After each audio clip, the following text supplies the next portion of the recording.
नमस्कार, मैं नयन कुमार। आइए जानते हैं कि केतु आपके कुंडली के एकादश भाव में किस प्रकार से फल देंगे। एकादश भाव यानी कि लाभ का भाव, इच्छा का भाव, मनोरंजन का भाव। दूसरी बात क्या है कि एकादश भाव से हम बड़े भाई बहन को भी जानते हैं। तृतीय भाव से छोटे भाई बहन, एकादश भाव से बड़े भाई बहन। और लाभ यानी कि हर चीज के लाभ को जानते हैं। यानी समझिए कि सिर्फ एक पैसा कौड़ी या धन दौलत नहीं, पैसा कौड़ी, घर द्वार, गाड़ी घोड़ा से लेकर नाती पोता तक के आय को इस भाव से देखा जाता है। अगर यहाँ केतु रहेगा तो ये आपको गुप्त आय करवाएगा। गुप्त आय कहने के तात्पर्य ये है गुप्त विद्या, गुप्त ज्ञान, गुप्त चीजों से आय करवाएगा। कोई भी चीज का आपका एक क्रिएटिव माइंड को देगा, क्रिएटिव चीजों से आपकी आय करवाएगा। अगर केतु को यहाँ देखें तो तृतीय भाव पे दृष्टि है, एकादश भाव पे, यानी थोड़ा सा भाई बहन से आपको ये दिक्कत भी पैदा होगा। थोड़ा सा भाई बहन नीरस पे होगा, थोड़ा सा जमीन जायदाद को लेकर भाई बहन से आपका टकराव भी रहेगा। सप्तम भाव में थोड़ा सा वैवाहिक जीवन में नीरसता पैदा करेगा। अगर यहाँ सूर्य हो, हाँ एक चीज इज्जत मान प्रतिष्ठा का भी भाव है। आपको कितना क्रेडिट मिलता है ये भी हम पंच एकादश भाव से जानते हैं किसी भी कार्य का। अगर यहाँ सूर्य के साथ केतु हो तो आपको थोड़ा क्रेडिट कम मिलेगा। किसी भी कार्य का जो क्रेडिट है वो आपको कम मिलेगा, यानी कि आप उतना श्रेय किसी भी कार्य का आपको नहीं मिल पाएगा जितना मिलना चाहिए।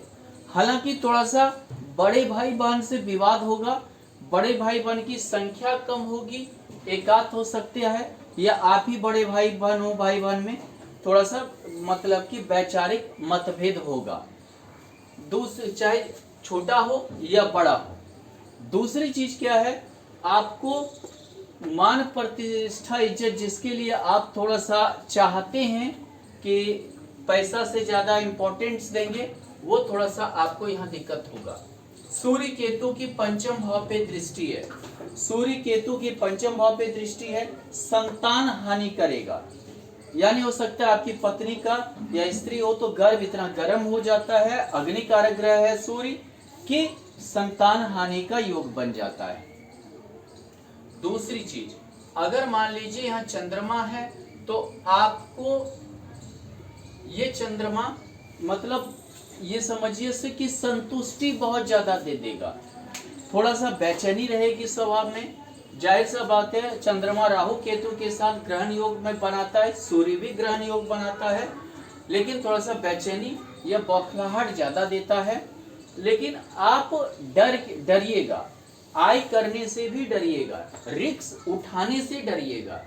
आप रिस्क नहीं लाइफ में उठा सकते हैं, आप जो है ज्यादा जोखिम नहीं उठाना चाहेंगे, इसीलिए आपकी आय उतना नहीं होगी, मतलब कि आय सीमित रहेगी। और चंद्रमा और केतु दोनों की दृष्टि पंचम भाव में है, ये भी संतान आपको लेट से मतलब देगा, विवाह के 2-3 साल बाद। अगर मान लीजिए कि यहाँ मंगल है अंगारक योग में, थोड़ा सा क्या है कि आप बहुत ज्यादा एग्रेसिव प्रवृत्ति का होंगे, बहुत ज्यादा महत्वाकांक्षी होंगे, जिसके चलते अपनी महत्वाकांक्षा की पूर्ति के लिए ये आप कैसा डिसीजन ले रहे हैं ये भी आपके लिए मायने नहीं रखेगा। बस आपकी महत्वाकांक्षा की पूर्ति होनी चाहिए। आप गलत दिशा की ओर भी अपनी महत्वाकांक्षा की पूर्ति के लिए जा सकते हैं, जिसकी वजह से क्या है कि आप नशा या समझिए कि इत्यादि भी हो सकते हैं। केतु की दृष्टि यहाँ, मंगल की दृष्टि यहाँ, भाई बहन से धन व पैतृक संपत्ति के लिए लड़ाई होगा, छोटे भाई बहन से पैतृक संपत्ति के लिए विवाद होगा, और आप खुद जो है मतलब उतना अर्जन करने में सक्षम नहीं होंगे। दूसरी चीज क्या है कि मंगल की दृष्टि यहाँ है, केतु की दृष्टि यहाँ है, पारिवारिक विवाद होगा, आपकी पत्नी के कारण पारिवारिक विवाद होगा। आपकी पत्नी के वजह से परिवार में बहुत ज्यादा मतभेद होगा, बाल बच्चे की कमी होगी।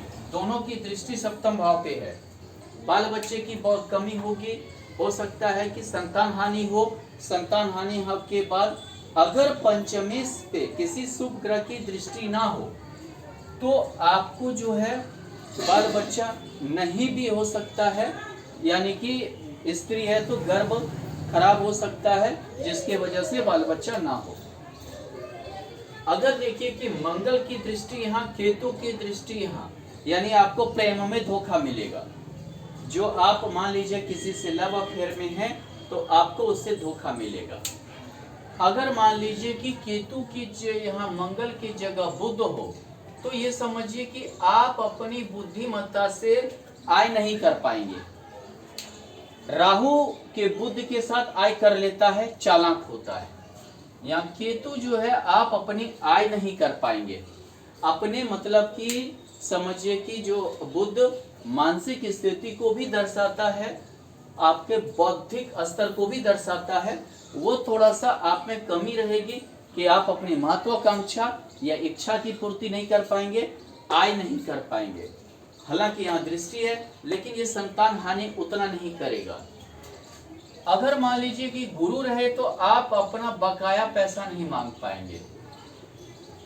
आपका किसी के पास पैसा है तो उस पैसे को मांग नहीं पाएंगे, वो पैसा आपका ऐसे ही चला जाएगा। आप अगर आय अपनी मतलब कि स्वार्थ से हटकर हर चीज को देखने लगेंगे, अपना पैसा खर्च करके धर्म निभाएंगे, अपना पैसा खर्च करके दूसरे का समझिए कि हर कमी को पूरा करेंगे। अब मान लीजिए कि किसी से आपको पैसा मांगते हुए नहीं बनेगा, उदारवादिता ले आएगा, बाद में आप धर्म कर्म में जुड़ जाएंगे। हालांकि विवाह पढ़ी लिखी लड़की से होगी लेकिन वैवाहिक जीवन ठीक नहीं व्यतीत होगा। भाई बहन से अथाह प्रेम भी रहेगा और भाई बहन को यानी कि हो सकता है कि आपका भाई बहन आपकी संपत्ति या आपका जो कहते हैं उसे धन पे पलेंगे या आपके धन पे ज्यादा राज करेंगे।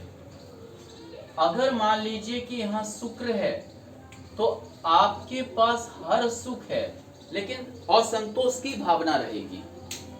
सब सुख होते हुए भी असंतोष की भावना रहेगी। एक टाइम बहुत ज्यादा आप जूझेंगे, एक टाइम बहुत परेशान रहेंगे हर कुछ पाने के लिए। हो सकता है शुरुआती जीवन में आपको हर कुछ न प्राप्त हो, बाद में सब कुछ प्राप्ति हो जाएगा तो फिर उससे आपकी नीरस जिंदगी हो जाएगी, यानी कि आप उससे उब जाएंगे, आप खिन्नता महसूस करने लगेंगे, फिर आप सोचेंगे कि पैसा कमाना व्यर्थ है या इस टाइप की मेंटेलिटी आने लगेगी और आप हर कुछ को छोड़कर एक दूसरा ही मतलब कि लाइफ स्टाइल को अपना लेंगे। अगर मान लीजिए कि यहाँ शनि है तो ये जान लीजिए कि आप लाभ तो अर्जित करेंगे, बहुत ज्यादा लाभ अर्जित करेंगे, लेकिन उस लाभ का आपको कोई फायदा नहीं होगा क्योंकि ये आपकी जिंदगी को मलेच्छ बना देगा। शनि की तृतीय दृष्टि, यहाँ दोनों की दृष्टि यानी संतान लेट से देगा। विवाह के 6-7 साल 4-5 साल बाद संतान होगी, संतान लेकर आपकी से जो है नीरस होंगे, आप मलेच्छ टाइप के होंगे, सुस्त प्रवृत्ति के होंगे, इससे भी परेशानी रहेगी, मतलब कि हर काम को टालने वाली प्रवृत्ति रहेगी। दूसरी बात क्या है कि यहाँ अगर देखें तो यहाँ शनि का, यहाँ केतु का भाई बहन से मतलब कि विच्छेदन रहेगा। यहाँ शनि की दशम दृष्टि, यहाँ केतु की दृष्टि, पारिवारिक जिंदगी भी आपकी खराब रहेगी। दूसरी चीज क्या है कि यहाँ तृतीय दृष्टि शनि का और यहाँ केतु का, यानी कि आपका पारिवारिक लाइफ भी अकेलापन ही गुजरेगा। आप मान लीजिए लाभ भी कमाएंगे तो आपके लिए वो कोई काम का नहीं होगा, चाहे आपकी पारिवारिक जिंदगी खत्म कर दे, चाहे आपका संतान हानि करे या संतान ना हो। इस टाइप के योग के कारण अकेलापन, विच्छेदनवादी टाइप की आपकी जिंदगी हो जाएगी और आप अपने ही कर्म से थक जाएंगे, मतलब कि आपको फिर कमाने की इच्छा नहीं करेगा। अगर यहाँ केतु के साथ मान लीजिए कि पंचमेश है तो संतान हानि निश्चित है। 2-3 महीने में गर्भ स्त्री का खराब हो जाता है। अगर मान लीजिए स्त्री की कुंडली है तो निश्चित, लग्नेश के साथ है तो आपकी महत्वाकांक्षा ही खत्म कर देगा, आपकी कोई चीज की इच्छा ही नहीं रहेगी, या नहीं तो आपकी इच्छा सारा पूर्ति हो जाएगा। ये भी हो सकता है कि इतना इच्छा पूर्ति हो जाएगा कि इच्छा मतलब आपकी खत्म कर देगा। अगर मान लीजिए कि अष्टमेश के साथ है तो आप गुप्त चीजों से धन कमाएंगे, जादू टोना, एस्ट्रोलॉजी, या समझिए कि ये जासूसी, इन चीजों से आय आपकी होगी। अगर मान लीजिए कि यहाँ पर तृतीय के साथ है तो भाई बहन से समस्या होगी, भाई बहन से आपका प्रेम खत्म कर देगा, या भाई बहन आपकी संपत्ति पे नजर रखेंगे, भाई बहन आपके धन पे पलेंगे।